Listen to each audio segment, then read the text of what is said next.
রাজপথে মিছিলের কোনো প্রয়োজন ছিল না।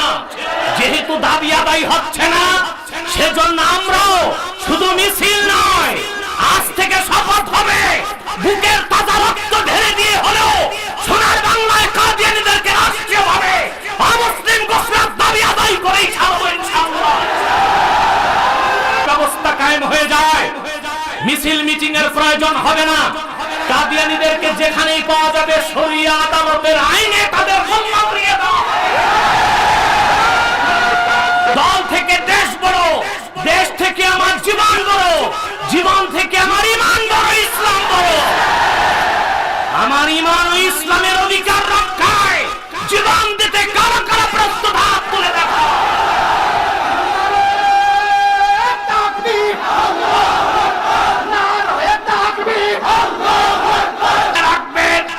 কাদিয়ানীদেরকে অমুসলিম ঘোষণার দাবিতে পাকিস্তানে 10,000 মুসলমান রক্ত দিয়েছে, প্রয়োজনে বাংলাদেশে 10 লক্ষ মুসলমান রক্ত দেওয়ার জন্য শপথ নেবেন।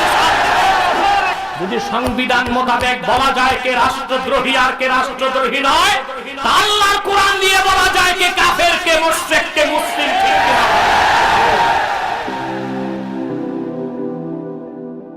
যুগে যুগে যখনই মিথ্যানুবতের দাবিদাররা মিথ্যানুবত দাবি করেছে, উম্মতের মুসলমান ইস্তেমা করে নাই, মিছিল মিটিং করে নাই, তরবারি দিয়ে ফয়সালা করেছে। এখন আন্দোলনের প্রয়োজন হয় কেন? এখানেই তো আমাদের মনের ব্যথা, এখানেই তো আমাদের কলিজায় রক্তের ক্ষরণ। এখানেই এসে আমরা মনে করি ৭১ দেশ স্বাধীন হয়েছে, আমরা পরাধীন রয়ে গেছি। নতুবা কাফের মুশরিকদের বিরুদ্ধে আইন পাস করতে মিছিল মিটিং এর প্রয়োজন হবে কেন? জাতীয় সংসদে ৩ শতাধিক সংসদ সদস্যের অধিকাংশই তো মুসলমান দাবিদার। তারা নিজের ইমানি দাবিতেই সংসদে দাবি তোলা উচিত কাদিয়ানীদেরকে রাষ্ট্রীয়ভাবে অমুসলিম ঘোষণার দাবি আদায় করতে হবে। সেজন্য রাজপথে মিছিলের কোনো প্রয়োজন ছিল না।